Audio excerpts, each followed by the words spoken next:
our last prediction, and we've got a bonus set of thoughts there too, but our fifth prediction is one of somewhere around mid-decade, we think, is going to be a significant awakening. Because right now you do hear a lot of that says, we've got to do a lot of things to bring more people in, to increase diversity. We've got to be able to deal with this exodus, because you look at who has held sway for so long, and where are they going, and new ones are coming in, but they want some different rules. I think some of it, there's a lot of organizations that have done really well in trying to make it a positive, effective transition. There's other ones that have given it lip service. And I think what we were talking about is, I think what we were coming up with is that somewhere in mid-decade, there's going to be an awakening where it's going to be for real. There's going to be an awakening to the fact that, you know what, boomer's gone. Or the way you look at how you go to work and your identity at work, a lot of these things, and the rules of work. And part of it for me, from a leadership perspective, and with some of the great mentors that we've had, and Doc Kersey and Marshall, and the idea of leader of the future. Matter of fact, there's even new leaders of the future that have to come into play. That leader as learner, not leader as teller. The leader that's going to come in and is going to, how would I put it best? And not only move from there, but to accept those things. And matter of fact, to a leader as that pioneer that does go first, I think that's part of the awakening that's going to come into play. And if it doesn't, we may be in a lot of trouble, given that exodus that's going to happen. So, yeah, what do you think, Natalie? Your biggest thoughts around that mid-decade awakening? Is it going to come? I think so. Yeah, I absolutely do. I think that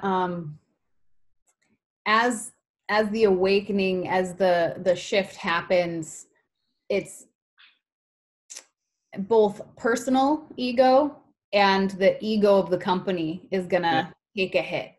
I think that the soul of an organization is going to be put on display in terms of having a light shined on it.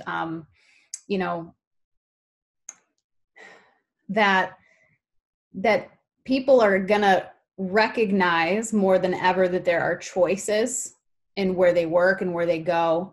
Yeah. And I think that that things are going to continue as we've talked about, business as usual for maybe the next 5 years, or I think you said the other day when we were talking, busy as usual. Right. But I think that wake up call is going to happen where we really need to set our ego aside and understand and evaluate that we don't know what we don't know. And as we have this talent exodus happening, and as we see more polarization through different political stances, or, for me too, I see a lot around, especially people in the millennial generation, really valuing sustainability. Mm-hmm. I think that organizations are going to need to take a hard look at kind of the inside and not just what the balance sheet says as well. Right. Because I think the inside, the soul of the company, is going to determine your success in the later half of the decade. It's almost like if I look at it, there's an awakening for everybody coming. Mm-hmm. And for the organizations, we used to have a Finnish affiliate, Natalie and I, that he would say, pleasure motivates, but pain gets you to move. And I think as organizations, on both sides, organizations are going to have an awakening as they see this exodus, and they don't have people in the pipeline to fill it adequately. And they've got to start looking outside in a seller's market, in an employee market. They're going to have to start looking outside to fill those. So there's going to be pain there that's going to create it. I think from the younger generations or people coming into power, there's responsibilities that, like you said, they don't know what they don't know. There's responsibilities involved that's going to be an awakening for them that says, if I want to be at that senior level, there's certain things that I'm going to have to change in my value book. And I think it comes down to that was our kind of our extra, was, to me, social sustainability as strategy, not just a necessary evil. Social sustainability, and for us, I mean, social sustainability is for us, it's about the individual experience in collective, the aggregate individual experience. And when we start looking at social sustainability inside and outside, then that's it. You know, it isn't just something of what we have to do. I think what the awakening will be from the organizational standpoint will be this is strategy. Social sustainability is strategy for us, and a way to carry us through that awakening, or respond to that awakening. Yeah. Absolutely. Absolutely. Because you know what, I know you believe this, and I certainly do as well. And we see it all the time, that it takes energy to lead.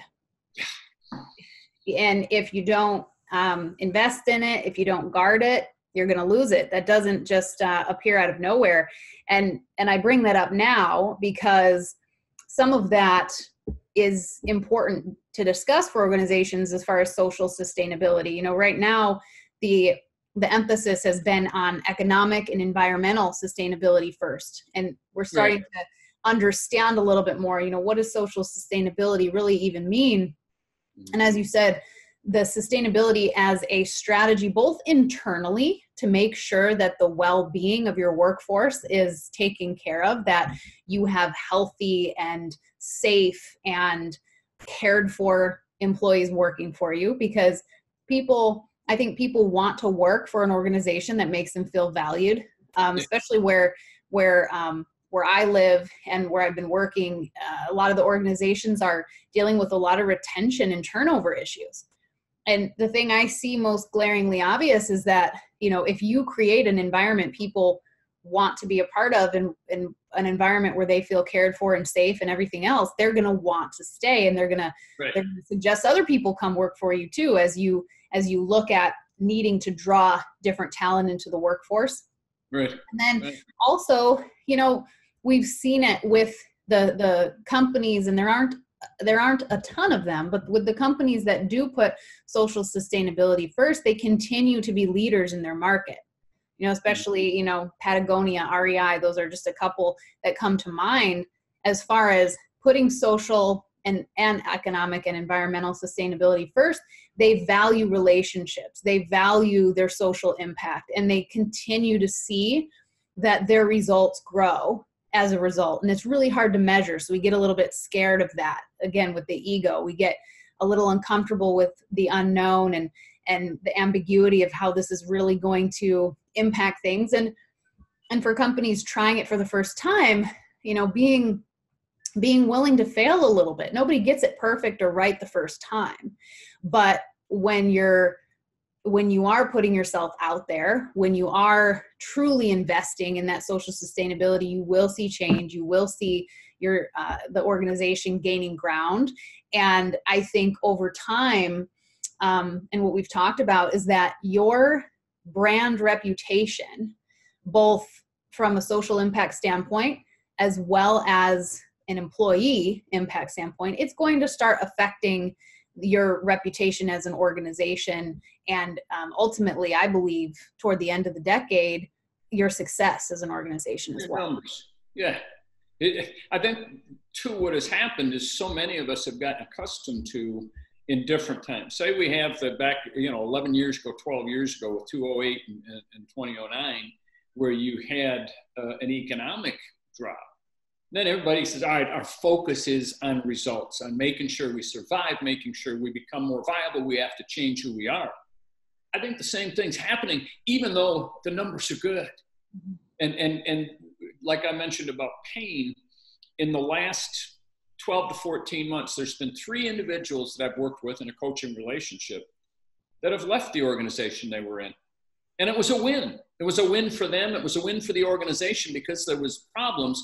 And again, our best advice has always been, if you have a problem, you can either accept it, change it, or leave it. And there's more and more these days that are choosing to leave it. And I think social sustainability as as strategy can get you the numbers you need in a healthy, robust economy, and not just the talk, not just the feeling of, well, I've got a 30-day, I'm on a treadmill with nothing but a 30, 60, 90-day window in front of me. It's not something that's going to drive me or my customers or my community. Yeah. Thank you, Nat. That's been fun. Thank you. Thank you. I think we really enjoyed having this conversation just amongst ourselves. I hope that you enjoy it too. And again, we'd love to hear your feedback to this as far as, your opinions and reactions to our predictions and that. And we wish you a safe and healthy new year, and we'll see you in 2020. Absolutely. Peace.